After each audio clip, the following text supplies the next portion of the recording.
Welcome to NK48 YouTube channel. Emergency Provisions.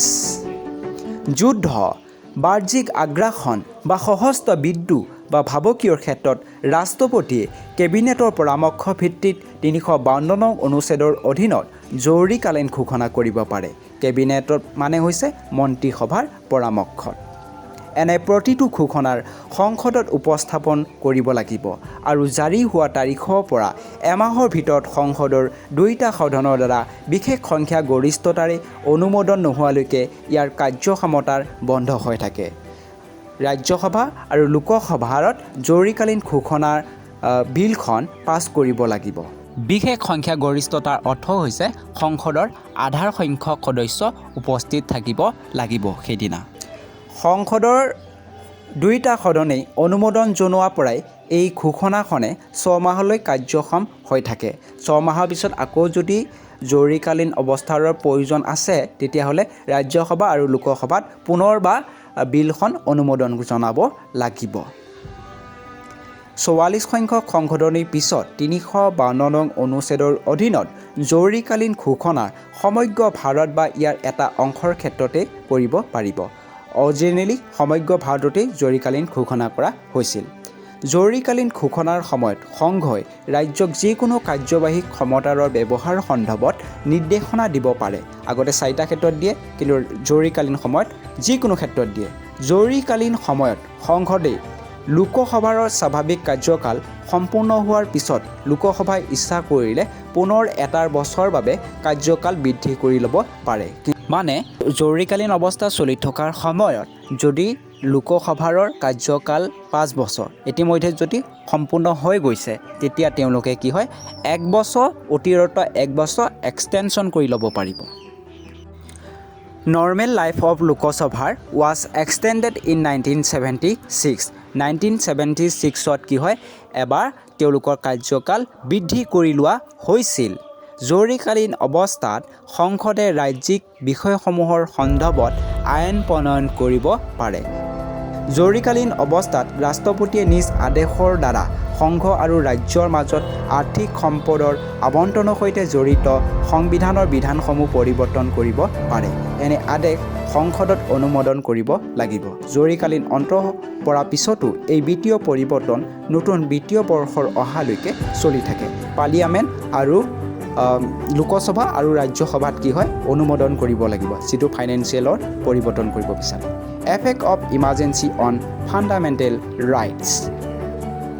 মৌলিক অধিকাৰৰ ওপৰত জৰুৰীকালীন প্ৰভাৱ।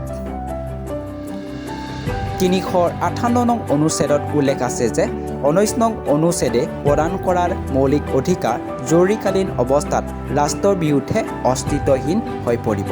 19 নং অনুচ্ছেদত আমাক 6টা স্বাধীনতা অধিকাৰ দিছিলে, সেই স্বাধীনতা অধিকাৰকেইটা স্থগিত হ'ব।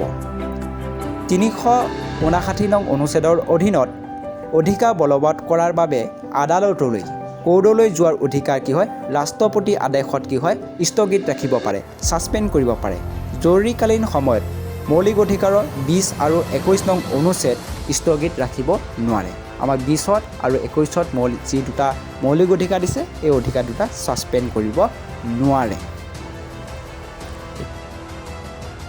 ৰাষ্ট্ৰপতিয়ে নেফাত চীনৰ আগ্ৰাসনৰ প্ৰতি লক্ষ্য ৰাখি 1962 চনৰ 26 অক্টোবৰত 352 নং অনুচ্ছেদৰ অধীনত প্ৰথম জৰুৰীকালীন ঘোষণা কৰে। 1975 চনৰ 25 জুনত প্ৰথমবাৰৰ বাবে আভ্যন্তৰীণ অশান্তিৰ ভিত্তিত 352 নং অনুচ্ছেদৰ অধীনত জৰুৰীকালীন ঘোষণা কৰে। আভ্যন্তৰীণ অশান্তি মানে নিজৰ মাজত হোৱা অশান্তি। যদি দেশত আন্দোলন হয় সেইটো এটাতো আভ্যন্তৰীণ অশান্তি নহ'ব, নহয় জানো? ৰাষ্ট্ৰপতিয়ে সাংবিধানিক যন্ত্ৰপাতিৰ বিফলতাৰ বাবে জৰুৰীকালীন ঘোষণা কৰিব পাৰে। যেতিয়া কোনো ৰাজ্যই সাংবিধানিক চৰকাৰখন কি হয় চলাই নিব নোৱাৰে বা চলাই নিয়াত কি হয় অক্ষম হয় তেতিয়া ৰাষ্ট্ৰপতিয়ে কি হয় জৰুৰীকালীন ঘোষণা কৰিব পাৰে। 352 নং অনুচ্ছেদৰ অধীনত জৰুৰীকালীন অৱস্থাত কেন্দ্ৰই ৰাজ্য চৰকাৰক নিলম্বন কৰাৰ ক্ষমতা নাথাকে। কেন্দ্ৰ চৰকাৰৰ হাতত ৰাজ্য চৰকাৰক নিলম্বন কৰাৰ ক্ষমতা নাথাকে। সাংবিধানিক যন্ত্ৰপাতি বিকল হ'লে ৰাজ্যিক বিধানসভাৰ নিলম্বন কৰা হয় আৰু ৰাজ্যখনৰ কাৰ্যবাহী কৰ্তৃপক্ষ সম্পূৰ্ণ বা আংশিকভাৱে ৰাষ্ট্ৰপতি গ্ৰহণ কৰে আৰু ইয়াক ৰাষ্ট্ৰপতি শাসন বুলি কোৱা হয়। ৰাজ্যখনৰ কাম কাজ যিমানখিনি থাকে সেই সিমানখিনি কাম কোনে পৰিচালনা কৰে? ৰাষ্ট্ৰপতিয়ে কৰে, সম্পূৰ্ণ বা আংশিকভাৱে। সেইকাৰণে ইয়াক ৰাষ্ট্ৰপতি শাসন বুলি কোৱা হৈছে। সাংবিধানিক যন্ত্ৰপাতিৰ বিফলতাৰ বাবে জৰুৰীকালীন ঘোষণাৰ সংসদে 3 বছৰলৈ বৃদ্ধি কৰিব পাৰে। 3 বছৰতকৈ আৰু অধিক বৃদ্ধি কৰিব নোৱাৰে।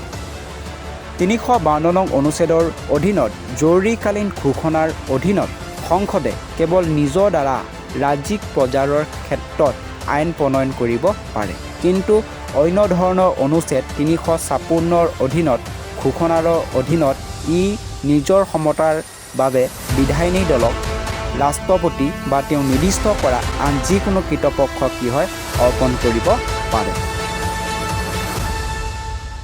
Thanks for watching the video.